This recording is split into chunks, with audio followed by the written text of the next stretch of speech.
Completata a Rapallo la demolizione della copertura del San Francesco, in fase di realizzazione le palificazioni sulle quali poggerà la nuova struttura che avrà una campata di 27 metri. Cresce moderatamente l'economia della Liguria, trainata dalla domanda estera, ma ancora nulli i riflessi sul mercato del lavoro. Aumenta anche il numero delle famiglie in difficoltà. La fotografia scattata dalla Banca d'Italia.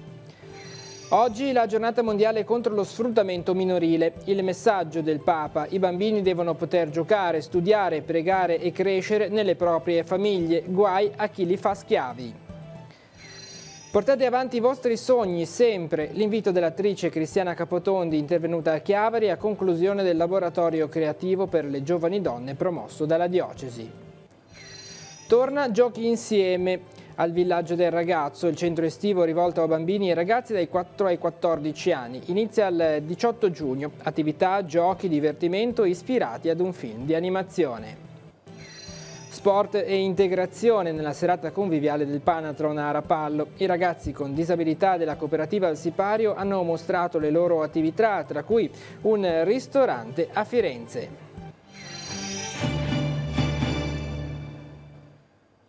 Buonasera ai telespettatori di Tigulli Oggi. La politica amministrativa in apertura nel nostro telegiornale. Procedono a Rapallo i lavori di rifacimento della soletta del torrente San Francesco. In queste settimane si è demolita la parte finale della copertura e in questi giorni si sta procedendo con la realizzazione delle palificazioni su cui verranno posate le strutture del nuovo ponte che avrà una campata di 27 metri. Gli scavi hanno confermato quanto la vecchia soletta in cemento armato fosse ormai compromessa e non più percorribile. Entro fine agosto dovrebbe essere ripristinata parzialmente la viabilità del lungomare, oggi chiuso al traffico. Facciamo il punto.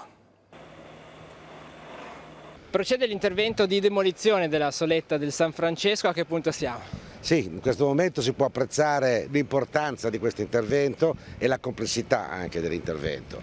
È completata la demolizione della prima parte della soletta di copertura, che è poi propedeutica al posizionamento dei travi che permetteranno il sostegno della viabilità.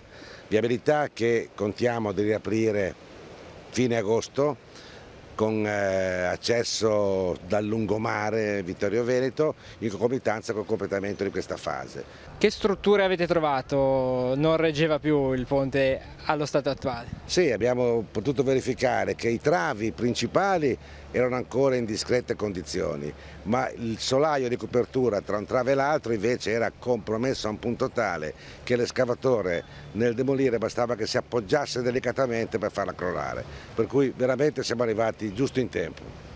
In azione vediamo la macchina palificatrice, verranno posizionati dei pali in profondità su cui si appoggerà poi la struttura del ponte. Certo, pali sui due lati del corso d'acqua, sulla cui sommità poi verrà realizzato un trave di collegamento che servirà di sostegno alle travate di copertura vera e propria che, ricordo, sono travi di 26 metri su campata unica.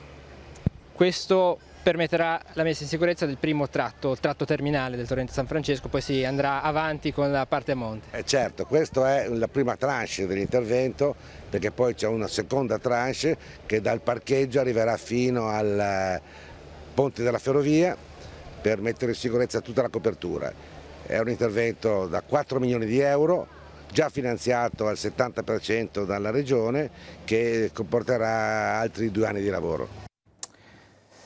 Si prevede un peggioramento del tempo, in questo caso un'allerta gialla per temporali limitata ai bacini piccoli e medi è stata diramata dalla Protezione Civile regionale per la giornata di domani. Sarà in vigore dalla mezzanotte di oggi alle 14 su tutto il territorio regionale, Levante compreso. Permangono infatti condizioni di spiccata instabilità più marcate nella prima metà della giornata, con alta probabilità di temporali forti o organizzati anche associati a grandine, vento localmente forte da sud sui rilievi, mare inizialmente molto mosso, in calo nel corso della mattinata. Voltiamo pagina, boom di turisti in primavera in Liguria. Secondo i dati dell'osservatorio regionale è stato registrato un più 7% delle presenze a marzo 2018 a livello regionale rispetto allo stesso mese del 2017. Ancora più in crescita il dato degli arrivi, più 12,8%, sempre a marzo 2018 rispetto all'anno precedente. Dei 278.000 turisti arrivati, il 62% è rappresentato da italiani, in crescita del 2,2% rispetto ai dati del 2017, e il restante 38% è composto da stranieri. E il buon andamento del comparto turistico è uno degli elementi che caratterizzano la fotografia tracciata dalla sede ligure della Banca d'Italia relativamente all'economia della nostra regione, e oggi è stato presentato il report annuale. Vediamo che cosa è emerso. Una crescita moderata trainata dall'andamento favorevole della domanda estera e dal rafforzamento di quella regionale, ma che non ha avuto riflessi diretti sul mercato del lavoro e sullo stato delle imprese liguri. È la fotografia dell'economia ligure scattata dall'Ufficio Studi della Banca d'Italia. Diverse le voci analizzate dal report annuale, che vede alcuni segnali complessivi di ripresa in uno scenario complessivo ancora poco vivace. Tra i punti positivi, l'industria regionale, che ha conseguito un parziale recupero delle vendite, un più 4,3% rispetto ad un meno 7,6% dell'anno precedente, il terziario, che ha riportato una crescita nei settori turistico e logistico-portuale, il commercio, che ha registrato un aumento degli acquisti delle famiglie. È proseguita invece la difficile situazione congiunturale dell'attività edilizia, con una contrazione del valore della produzione. Nel mercato immobiliare poi il numero di compravendite si è innalzato, un 4,5% in più, ma con prezzi ancora in calo, meno 1,7%. Le condizioni del mercato di lavoro sono rimaste difficili, con un calo del numero di occupati essenzialmente alla componente indipendente e un miglioramento solo marginale del tasso di disoccupazione. Gli effetti della ripresa si sono invece manifestati nel minor ricorso alla cassa integrazione guadagni, scesa significativamente sia nella gestione ordinaria sia in quella straordinaria. Si muovono i consumi delle famiglie, che hanno segnato un leggero progresso, frenato però dalle condizioni del mercato del lavoro. Vi si è accompagnato un rafforzamento della domanda di credito, con una crescita dei mutui per l'acquisto di abitazioni e soprattutto del credito al consumo. Le famiglie liguri si differenziano dalla media italiana da un lato per una ricchezza pro capite molto elevata, determinata dalle alte quotazioni degli immobili residenziali ubicati in regione, e per un contenuto indebitamento finanziario in rapporto al reddito disponibile, dall'altro per l'alta incidenza dei nuclei familiari in povertà assoluta, che secondo i dati disponibili più recenti è più che doppia rispetto al dato nazionale. Infine, nel triennio 2014-2016 la spesa primaria delle amministrazioni locali liguri è diminuita. Le nuove regole di bilancio degli enti territoriali non sembrano aver incentivato in misura significativa la spesa per investimenti, che non ha mostrato segnali di recupero. Nel 2017 è proseguito il calo dell'indebitamento, la cui incidenza sul PIL è inferiore alla media nazionale. Restiamo a parlare di lavoro con una notizia che troviamo sul nostro sito teleradiopace.com. È stato siglato oggi nella sede di Regione Liguria l'accordo relativo agli incentivi per il personale della prevenzione e sicurezza negli ambienti di lavoro delle ASL. L'intesa, siglata tra Regione e le organizzazioni sindacali del comparto sanità, mette a disposizione 1,5 milioni di euro per il biennio 2018-2019 per gli addetti alla sicurezza in servizio nelle aziende sanitarie della Liguria. Le risorse, derivanti dalle sanzioni comminate nei confronti di coloro che violano le norme anti-infortunistiche, sono rimesse in circolo per incentivare la professionalità e i progetti riguardanti la sicurezza e il controllo nei luoghi di lavoro. Queste saranno erogate alle aziende sanitarie locali su base di progetti specifici approvati da Alisa e potranno essere utilizzate anche per l'acquisizione di attrezzature e per attività di formazione.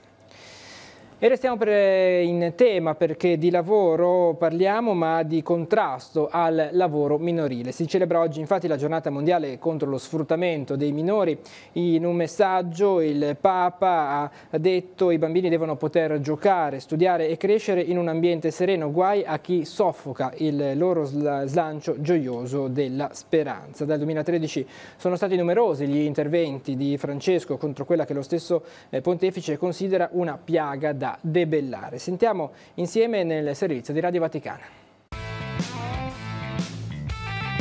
Decine di milioni di bambini sono costretti a lavorare in condizioni degradanti, esposti a forme di schiavitù e di sfruttamento, come anche ad abusi, maltrattamenti e discriminazione. Tutti i bambini devono poter giocare, studiare, pregare e crescere nelle proprie famiglie. Questa gente, invece di farli giocare, li fa schiavi. È una piaga questa. Guai a chi soffoca in loro lo slancio gioioso della speranza. Auspico vivamente che la comunità internazionale possa estendere la protezione sociale dei minori per debellare questa piaga dello sfruttamento dei bambini. Veniamo adesso in diocesi. Si è svolto nell'aula magna del liceo artistico Luzzati di Chiavari l'incontro dal titolo Le giovani donne di fronte al loro futuro. L'iniziativa è promossa dagli uffici problemi sociali, scuola e pastorale giovanile della diocesi di Chiavari.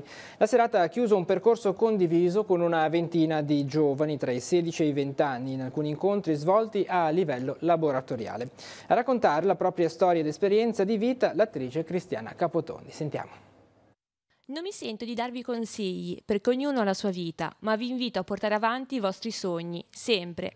Così Cristiana Capotondi si rivolge alle numerose studentesse e giovani donne presenti in sala. L'incontro, promosso dall'Ufficio Problemi Sociali e Lavoro e dall'Ufficio Pastorale della Diocesi di Chiavari, si è tenuto nell'aula magna del Liceo Artistico Luzzati e ha avuto lo scopo di creare un momento di dialogo e confronto tra generazioni. Cristiana Capotondi ha esordito nel 2006 con il film Notte prima degli esami, ma nel corso degli anni ha ricoperto ruoli di primo piano nel mondo delle donne. Per esempio, La mafia uccide solo d'estate, Una casa nel cuore, Nome di donna. Io credo che la vita professionale sia la vita privata, perché non c'è niente di più privato della realizzazione di un sogno, quindi è tutto in dialogo e tutto questo mondo va a configurare una persona, quindi si riesce perché fa parte di noi il desiderio magari di avere una famiglia, ma contemporaneamente di realizzarsi professionalmente.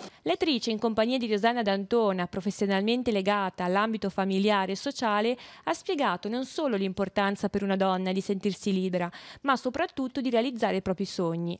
Infine, ha risposto a tutte le domande e curiosità da parte del giovane pubblico. Come si fa a portare avanti i sogni e i propri progetti nei momenti di difficoltà?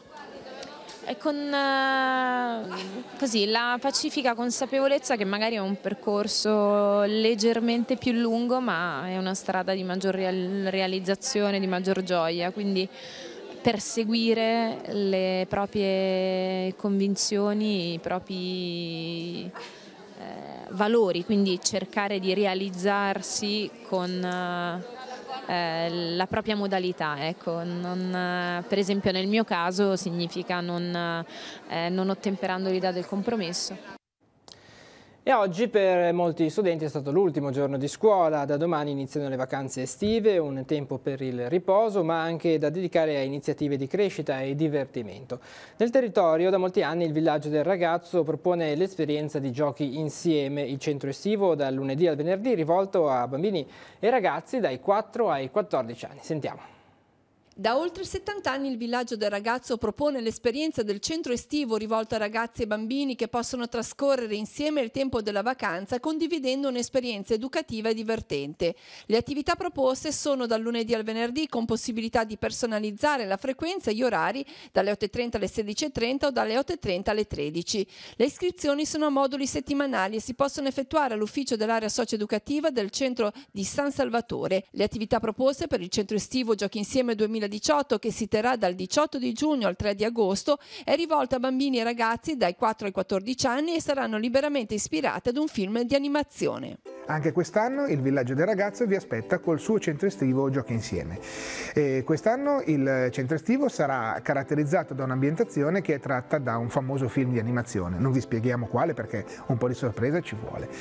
Stiamo già preparando l'area, balneare che abbiamo chiamato Villaggio Beach. Quest'anno ci saranno 2 piscine, l'area coperta con i giochi e appunto la preparazione per le animazioni. Ci sarà un castello delle palline, ci saranno saranno come al solito moltissime aree gioco e ci sarà il nostro teatrino con il nostro palcoscenico montato pronto ad attendere le esibizioni dei ragazzi. Il centro estivo sarà attivo dal 18 giugno al 3 agosto compresi, con moduli settimanali e personalizzabili. Vi aspettiamo tutti, l'apertura è per i bambini e ragazzi dai 4 ai 14 anni e quindi che altro dire, venite tutti al Villaggio del Ragazzo, Giochi Insieme vi aspetta dal 18 giugno al 3 agosto. Il sindaco di Levi, Vittorio Centanaro, fa sapere che nel periodo estivo saranno aggiunte alcune corse da ATP per il servizio di trasporto pubblico senza costi aggiuntivi per il comune. La richiesta, mossa dal consigliere Antonio Giorgio Solari, è stata approvata dal Consiglio Comunale e recepita dall'azienda dei trasporti. Gli orari delle nuove corse saranno alle 8 con partenza da Chiavari, passando attraverso Piazzale Rocca, Curlo, San Bartolomeo, Bocco di Levi alle 8:31 e ritorno a Chiavari via Rostio con arrivo alla stazione alle 8:45. Poi alle 13:05 con partenza dalla stazione di Chiavari e percorso a salire verso Levi passando da Rostio, Bocco, San Bartolomeo e Curlo. Infine alle 19:45 sempre in partenza da Chiavari via Piazzale Rocca con arrivo al Bocco di Levi alle 20:16 e ritorno a Chiavari via Rostio. La cronaca, 2 incidenti si sono verificati questa mattina sulle strade del Tigullio, il primo a Casarza Ligure e il secondo a Cavi di Lavagna, quasi in contemporanea. In entrambi i casi si è trattato di uno scontro tra uno scooter e un'automobile. Il primo, intorno alle 9:30, è successo in via Annuti a Casarza Ligure, ha visto coinvolto un giovane di circa 30 anni caduto a terra dopo l'urto con la vettura. Sul posto sono giunti i soccorsi con l'automedica del 118 proveniente da Lavagna e un'ambulanza dei volontari del soccorso di Sestri Levante.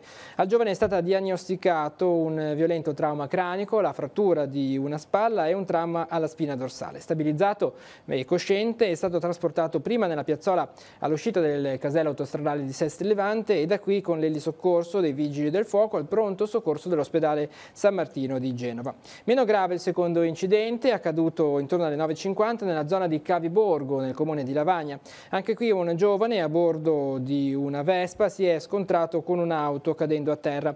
A prestare i soccorsi l'automedica del 118 partita da Rapallo, in quanto quella di Lavagna era impegnata a Casarza, e i volontari della Croce Rossa di Lavagna. In codice giallo il giovane è stato trasferito al pronto soccorso dell'ospedale di Lavagna.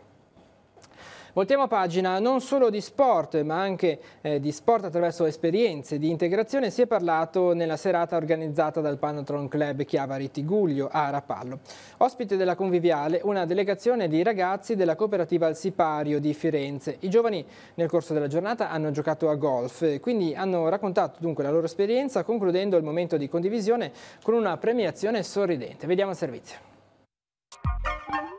L'Associazione di Promozione Sociale Sipario nasce nel 2004, quando i genitori di 3 ragazzi si sono interrogati sulle possibilità che attendevano i loro figli disabili appena diplomati.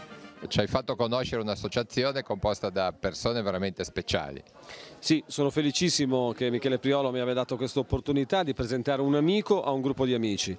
È un amico speciale che ho conosciuto grazie al golf e che ha avuto un'idea straordinaria per poter integrare nello sport e nella vita dei ragazzi oltremodo speciali che hanno dimostrato quanto con la passione, l'amore di genitori illuminati si possano mettere in evidenza le loro qualità e fare in modo che dignitosamente possano vivere il loro quotidiano, dando addirittura un servizio ad altre persone, ma soprattutto delle lezioni come quella di questa sera che ha colpito un po' tutti noi, di sorriso di vita, che sono assolutamente indimenticabili.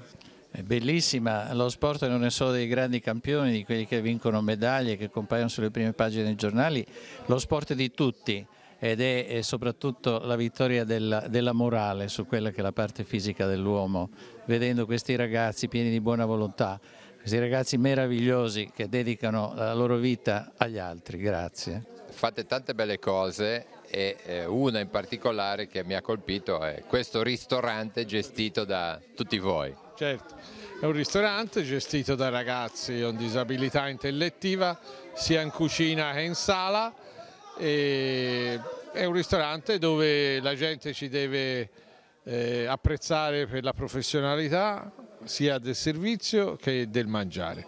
Poi viene in un secondo piano la disabilità, ma l'importante è che la gente venga perché si sta bene, perché i ragazzi sono bravi, simpatici e sanno come accogliere questo mondo che tanto parla di integrazione ma poi è molto lontano.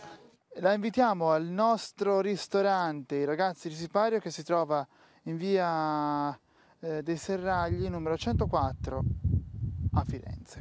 Grazie dell'invito, conosco il ristorante, siete molto bravi e tornerò volentieri. Grazie.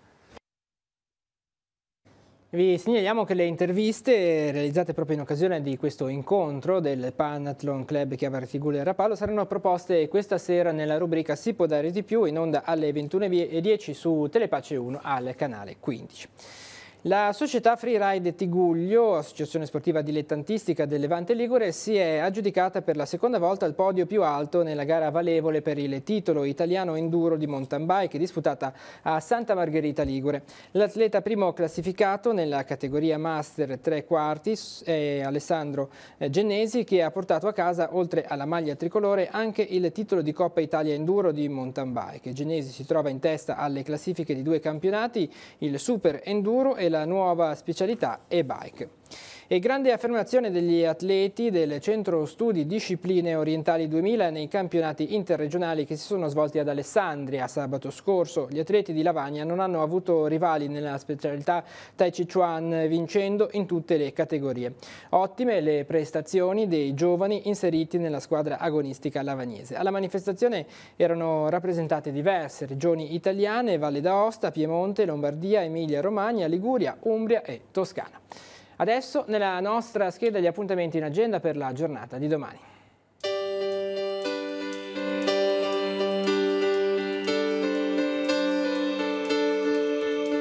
Appuntamenti in agenda per mercoledì 13 giugno. Torna il consueto appuntamento con i laboratori progettuali Come vorrei crescere da vecchio e Quartiere Solidale, promossi dall'associazione I Fili. Appuntamento alle 10 in via Castagnola 9 a Chiavari. Come ogni mercoledì è aperta alle visite il Museo Diocesano. Le opere esposte saranno visitabili dalle 10 alle 12, al primo piano della Curia Vescovile, in piazza Nostra Signora dell'Orto 7 a Chiavari. Dalle 14 alle 15:30, nel salone RSA, al terzo piano dell'ospedale di Chiavari, si svolgerà il corso per caregiver, rivolto a familiari, badanti e assistenti di persone affette da demenza. Continua il progetto formativo Una giornata in musica, promosso dal CIF, il Centro Italiano Femminile. I corsi si terranno dalle 14:30 alle 18:30 all'Istituto Giannelli di Chiavari. E infine, gli alunni della classe quinta C delle elementari di Recco presenteranno il musical L'amore per tutti. Il ricavato sarà devoluto all'associazione Archeo Onlus, un dentista per amico, alle 21 all'Auditorium delle Clarisse di Rapallo.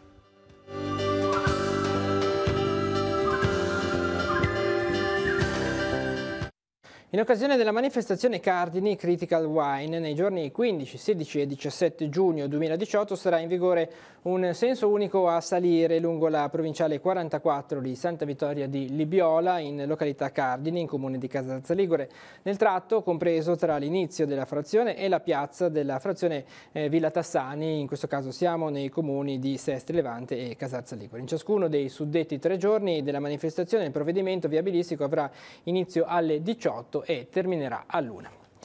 E 3 corsi di robotica dedicati ai bambini dai 6 ai 12 anni. Li propone per questa estate Y-Lab a Chiavari in collaborazione con il Summer Camp della Virtus Entella. Il primo, dal 25 al 29 giugno, sarà un corso base con i kit Lego We Do. Il secondo, dal 2 al 6 luglio, sarà dedicato ai robot di Star Wars. L'ultimo, dal 9 al 13 di luglio, i piccoli scienziati dovranno vedersela con la programmazione di Minecraft. Tutte le informazioni sul sito ylab.net. Sentiamo la presentazione. Anche quest'anno abbiamo il piacere di presentare 3 corsi di robotica per bambini, la fascia d'età è dai 6 ai 12 anni e li facciamo in collaborazione con il Summer Camp della Virtus Entella. Quindi le prime 2 settimane infatti i corsi verranno svolti in colmata e le settimane sono dal 25 al 29 di giugno il corso base di robotica, quindi i bambini con i Lego iniziano a costruire i robot e a programmarli. La seconda settimana va dal 2 al 6 luglio, sempre in colmata, e in questo caso i bambini giocano con i robot, ci sono dei kit dedicati ai robot di Star Wars, quindi i bambini costruiscono i robot di Star Wars e hanno le lezioni sono tutte tutti i giorni dalle 2 alle 16, quindi sono 5 incontri dal lunedì al venerdì in Colmata. La terza settimana, dal 9 al 13 di luglio, invece i bambini vengono accompagnati in un nuovo mondo, quello dei videogiochi, in particolare nel mondo di Minecraft, e giocheranno proprio creando questo mondo alternativo, parallelo, però creeranno alcune location di Chiavari, quindi creeranno la loro città e giocheranno nella loro città. Chi collabora alla realizzazione di questi corsi? Allora, siamo felici di lavorare nuovamente con la scuola di robotica di Genova, che è la realtà legata alla robotica più importante che abbiamo sul territorio. Sono tutti studenti di ingegneria che, pur essendo molto preparati, hanno questo scopo, che è quello di avvicinare i bambini alla robotica. Come si può fare per iscriversi? Allora, basta visitare il sito di YLab, quindi ylab.net. Nella sezione dedicata alla formazione ci sono tutti i dati, il numero di telefono e la mail a cui scrivere per avere informazioni. In realtà basta schiacciare un bottone e si arriva in automatico a un modulo da compilare. Ci sono delle agevolazioni particolari per alcune categorie? Sì, allora ci sono delle scontistiche per chi fa più corsi e soprattutto ci sono delle scontistiche dedicate a coloro che hanno già iscritto i bambini ai Summer Camp della Virtus Entella, quindi potranno accedere ai corsi di robotica con un prezzo agevolato. Con questo servizio si conclude questa edizione di Tigulli Oggi. L'informazione torna domani mattina alle 7:30 con il buongiorno di Teleradio Pace. Insieme a Marco Revello alle 12:45 la prima edizione del TG13. Tutte le notizie le trovate sul nostro sito teleradiopace.com. Grazie per essere stati con noi e buon proseguimento di serata.